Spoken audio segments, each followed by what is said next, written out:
A conversar con nuestro siguiente invitado. Se trata del diputado a la Asamblea Nacional, Oscar Ronderos. Oscar, ¿cómo estás? Buenos días, Esther, un placer conversar contigo. Bueno, ¿Todo ¿cómo bien? ves este panorama? Licencias sí, licencias no, ¿qué pasará?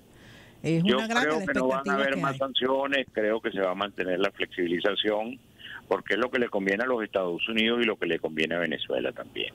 Primero, lo que le conviene a los Estados Unidos, teniendo una guerra en el Golfo Pérsico ahora incrementada por la participación de Irán después de la guerra Israel-Hamás, que paraliza todo el Golfo Pérsico, que es el gran centro de producción de petróleo del Medio Oriente, con Rusia sancionada por la guerra Rusia-Ucrania, y con un petróleo que ya está por el orden de los $90 el barril, pues pareciera que si se saca del mercado de Venezuela, que aporta entre 500 y 600 mil barriles diarios al mercado norteamericano, estaríamos hablando de un incremento posible del petróleo que podría llegar, no solo por el tema de Venezuela, sino por todos los otros elementos geopolíticos, podría llegar a $120 el barril, que pondría a los americanos a pagar $4 por un litro de gasolina en los Estados Unidos, en año electoral donde al presidente Biden le corresponde ratificar su mandato o que se elija otro presidente en los Estados Unidos.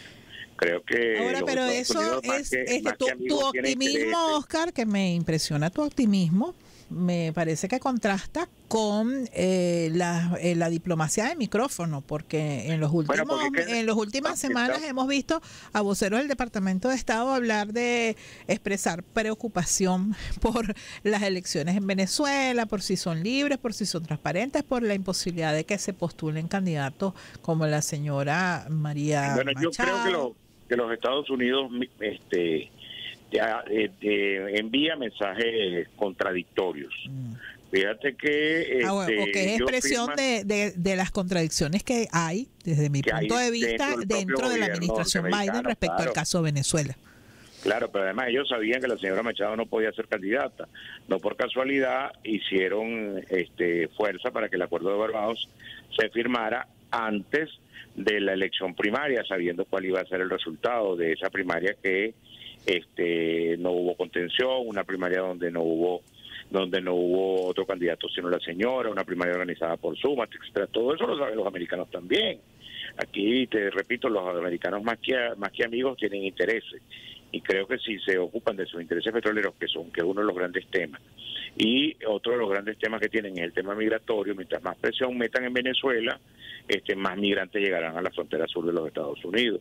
Yo creo que hay gente que ya se ha dado cuenta de eso en la administración Biden, y saben que independientemente de la situación política de Venezuela, necesitan a Venezuela contribuyendo en el mercado petrolero internacional, y necesitan a Venezuela controlando el tema migratorio en la medida en que en Venezuela hay recursos y la gente se puede sostener aquí y no tiene que huir a buscar oportunidades fuera del país, y en la mayoría de los casos en la frontera sur de los Estados Unidos. No es ningún secreto que la migración venezolana tiene acogotado al alcalde de Nueva York, al alcalde de Chicago, que dicen que no tienen ya los recursos para atender la situación de la migración, no solo venezolana, pero en buena medida también los venezolanos son una buena parte de esa migración en los Estados Unidos.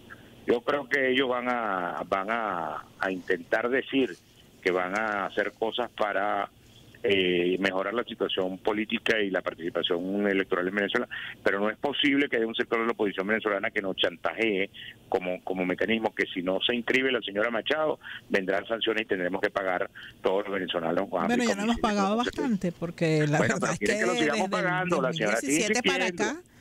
La señora sigue insistiendo y dice que su última, pareciera que una de sus últimas cartas es esta: el tema de las sanciones versus la inscripción de la señora. Ese es el gran debate hoy. En consecuencia, yo creo que los americanos están por encima de eso y van a jugar a sus intereses y no a los de la oposición, que ha delegado en ellos la responsabilidad, en los Estados Unidos, la responsabilidad de la conducción de ese sector de la oposición venezolana. Ahora, en ese contexto, estamos en marcha en un cronograma electoral hacia unas elecciones presidenciales. Yo quisiera conocer tu valoración de cómo van las cosas. Por cierto, hoy cierran las jornadas especiales del registro electoral permanente. Hay que decir, el registro electoral permanente sigue abierto, está abierto todo el tiempo, por eso se llama registro electoral permanente, pero hoy se hace el cierre de las jornadas especiales y se hace el corte de que el registro que se va a usar para las elecciones del 28 de julio. Así es, bueno, pero hoy estamos a 3 meses y 12 días de la elección presidencial. A esta altura hay sectores de la oposición, como la Plataforma Unitaria o Mesa de la Unidad Democrática, que tienen 2 candidatos tapa y una candidata imposible. Digo 2 candidatos tapa porque el señor Rosales dice que si no lo apoya toda la Plataforma Unitaria no será candidato. Y Edmundo González Urrutia todavía no ha salido a caminar la primera cuadra para decir que es candidato presidencial, porque es la tapa de la MUT. Y una candidata imposible que dice que se va a sostener hasta 10 días antes de las elecciones, desmovilizando al resto de los actores de la oposición y manteniendo una expectativa de una inscripción que no se va a producir. En consecuencia, si esa candidatura se mantiene hasta 10 días antes de la elección, le habrá hecho el favor completo la señora Machado a Nicolás Maduro y lo volverá a ser presidente, por faltando 10 días para la elección, que es el día que ella dice que se va a inscribir, no habrá nada que hacer. Ahora, pero justamente de colaboracionismo con el gobierno es que acusan al resto de las organizaciones políticas de oposición que postularon candidatos, incluyendo Acción Democrática. Colaboramos lo que postulamos, y los que no han postulado, ¿cómo no colaboran más? Pregunto yo. No, yo nada más te estoy preguntando. ¿Quién le hace un mejor favor a Maduro? El que desmoviliza a la oposición, la desconvoca y la llama a la abstención, como ya han llamado anteriormente, o en el peor de los casos a la inmovilización y a una candidatura imposible que no se puede inscribir. Nosotros sí tenemos candidatos, nosotros ofrecemos certeza, nosotros tenemos ubicación en la tarjeta, nuestra tarjeta blanca está abajo y a la izquierda como siempre ha estado. ADE está en la calle con su candidato presidencial, que es un candidato calificado, es el rector de la Universidad Tecnológica del Centro, es diputado de la Asamblea Nacional, fue gobernador del estado Monagas, tiene una hoja de vida que exhibir, y ADE como partido puede exhibir los mejores tiempos de la democracia civil, los tiempos de la nacionalización del hierro y del petróleo, los tiempos de las becas Gran Mariscal de Ayacucho, y que Maduro cada día que ejerce el poder. Oye, por cierto, fue en el gobierno de Carlos Andrés que Leopoldo López Padre fue el presidente de Fundayacucho y le dio la beca a su hijo también para estudiar en Estados Unidos. Pero no solo a su hijo, a muchos actores de la izquierda y de la derecha, porque allí no había visión de si eran afines o no. Mucha gente de la izquierda estudió. Claro, pero si Esther Chiaro es presidenta de Fundayacucho y le da una beca a su hija, mira tú, pues. Bueno, pero nosotros cada quien responde por sus propios actos, ¿no? Bueno, ya de esta gente tenemos muchas más cosas que contar, que solo su participación, pero no es precisamente Leopoldo López Padre el emblema de lo que fue Acción Democrática en el gobierno. El emblema de la Acción Democrática en el gobierno fue el gobierno de la nacionalización del hierro y del petróleo, la creación de PDVSA, el voto a los analfabetas y a las mujeres.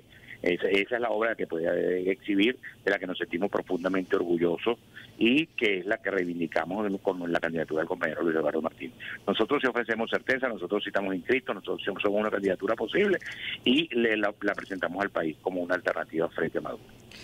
Estamos conversando con Óscar Ronderos, diputado de la Asamblea Nacional. Ahora, Óscar, en este sentido, ¿cómo ves tú el movimiento en la calle? Yo siento que después de este primer momento, digamos, intenso de la postulación de candidatos, que por cierto no hay una mujer entre esos candidatos, una reflexión para las organizaciones políticas, ¿no?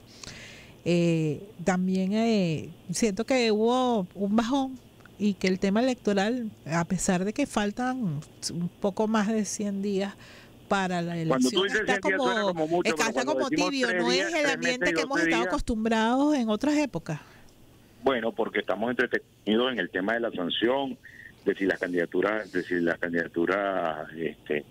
se van a inscribir o no se van a inscribir, de candidaturas que ya no se inscribieron, porque te digo, seguimos en una ficción. No vemos que estamos a 3 meses y 12 días de la elección, mientras que Maduro está en campaña.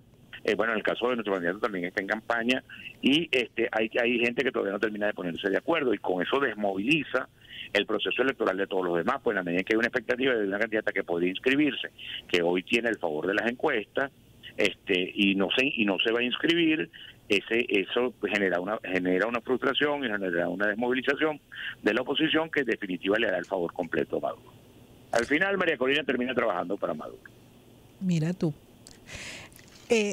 Óscar, otro tema que también me gustaría que valorar es que, dado ese contexto, Y también dado que lo que dicen las encuestas, no solamente ahora, yo creo que en el último año es el leitmotiv en todos los estudios de opinión, es que la principal preocupación de los venezolanos y de las venezolanas es la preocupación económica.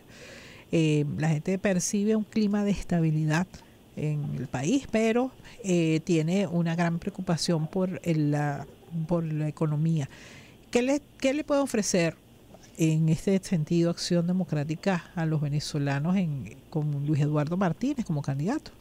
Bueno, no se te olvide que la mayor bonanza petrolera la dilapidó el presidente Chávez cuando vendió petróleo en $120, mientras que nosotros nos tocó vender petróleo hasta en $8 en los tiempos de las vacas flacas del petróleo, y a pesar de eso Venezuela no pasó las calamidades que pasa hoy. En aquel momento el segundo gobierno del presidente Pérez fue una situación bien complicada en lo económico. A pesar de eso había una calidad de vida mucho mejor que la de hoy. Y en el primer gobierno de Pérez... Pero yo me permito disentir de tu opinión. ¿Tú crees que con Maduro se vive mejor que con Pérez? Mira, yo viví los años 90 y sobre todo mi juventud fue en el segundo gobierno de Carlos Andrés Pérez y no fue precisamente una de las mejores épocas del país. Pero de hecho, el Caracazo fue producto de las medidas del paquetazo neoliberal que nos aplicó Carlos Andrés. Te recuerdo que los maestros compraban carro todos los años. Ser maestro era una de las profesiones mejor pagadas de los tiempos de la democracia civil. Mi mamá era profesora universitaria y dejó de cambiar de carro justamente en esa época. Bueno, pero lo había cambiado hasta ahora en los gobiernos de AD. Y además... Y lo volvió a cambiar con el gobierno de Chávez, por cierto. Bueno, en los tiempos cuando volvió la bonanza petrolera, pues esa bonanza petrolera hoy no queda nada. Chávez todo se lo tiró, se lo dilapidó, y mira hoy la terrible situación que vivimos. La destrucción de PDVSA es obra de Hugo Chávez. Si no, revisa por qué hoy que el petróleo que se produce en las empresas mixtas que operan los privados y no en las que opera PDVSA. Bueno, no por casualidad de los ¿cuánto estamos produciendo? Vamos a sacar cuenta. Revisa cuánto producen las privadas. La última cifra de OPEP eran 844,000 barriles diarios. ¿Y cuánto están produciendo las mixtas de Chevron? Las mixtas están produciendo entre el 60 y el 70% de las mixtas, entre el 60 y el 70% de la producción nacional. También diciendo de esa, pero no tenemos otro espacio para debatir ese punto porque ya lo voy a preguntar. No por casualidad, de los 7 ministros de petróleo del presidente Chávez y del presidente Maduro, 4 han terminado presos por ellos mismos. Lo que te dice que ellos mismos admiten que hay una grave corruptela en PDVSA y un proceso de destrucción de PDVSA que ellos mismos denuncian y admiten, ¿o no? En eso sí coincidimos. Hay unos que han muerto en cautiverio incluso. El señor Ramírez todavía es prófugo de la justicia venezolana y el propio presidente Maduro y el propio fiscal de la General de la República lo señalan como reos de delito en Venezuela. Y eso lo nombró Chávez, lo nombró Maduro, eso no lo nombró ni Carlos Andrés ni ninguno de nosotros los adecos. Todos esos son rojos rojitos, ninguno de esos tiene nada que ver con nosotros. De los presos de hoy, de los que deberían estar presos como Ramírez y de todos los demás. Ahora, vuelvo a mi pregunta, Oscar, ¿qué le ofrece entonces Acción Democrática y Luis Eduardo Martínez Lo al primero país? que ofrecemos es certeza. Nosotros estamos inscritos votando por AD. Usted tiene garantía de que vendrá un gobierno como los que se vieron en la bonanza de la democracia civil venezolana, que nos otorgó la nacionalización del hierro y el petróleo, que nos otorgó el derecho al voto a la mujer y a los analfabetas. ¿Y tú crees que si Luis Eduardo Martínez gana la presidencia, Estados Unidos levanta las sanciones que tiene contra nuestro país? Yo creo que no, porque lo de los Estados Unidos con las sanciones es un negocio de la otra oposición que sigue administrándose a cuenta de las sanciones, que sigue chantajeando que si no le inscriben no te levanto las sanciones. Creo que ahí empezaría un gran proceso de negociación con los Estados Unidos, proceso de negociación que además está en marcha actualmente con el propio gobierno de Maduro, y es una negociación directa entre el gobierno de los Estados Unidos y el gobierno de Venezuela. Uno representado por el señor Juan González hasta hace poco, y el otro representado por el presidente de la Asamblea Nacional, Jorge Rodríguez, y ahora por el señor Sullivan y por el mismo Jorge Rodríguez, que siguen viéndose. No lo digo yo, lo dijo el presidente Maduro. Se vieron 3 veces en Qatar, se vieron 3 veces en Milán, se vieron la semana pasada en México, se vieron ayer por Zoom, y en cualquier momento se deben volver a ver. Ahora, en ese sentido, pues me gustaría conocer como más detalles de lo que pudiera ser un plan de gobierno. Hay un plan de gobierno que lo están trabajando, que lo está trabajando el sector de profesionales y técnicos del partido, con donde va al detalle en cada una de nuestras propuestas. El tema salarial, por ejemplo. Nosotros decimos que la primera obra del gobierno... Se aproxima el 1 de mayo y hay una expectativa sobre la fecha, ¿no? Pero además, no solo eso, Esther, nosotros ya en el debate del presupuesto del ejercicio 2024 planteábamos en octubre del año pasado que no había disposición en el presupuesto 24 para incremento de salarios, a pesar de que había un incremento importante de los ingresos petroleros como consecuencia del proceso de flexibilización de sanciones. Le dijimos al presidente Maduro que está en deuda con eso, y decimos además que nuestra primera obra de gobierno sería un incremento de sueldos y salarios que perfectamente podrían pagarse con los dineros que tiene congelados Venezuela en los distintos bancos del mundo. Bueno, sé que ustedes parten de la premisa de que levantarían las sanciones, o al menos por lo menos esas medidas de congelamiento de fondos. Bueno, ya el pretexto de Maduro no estaría, por lo menos.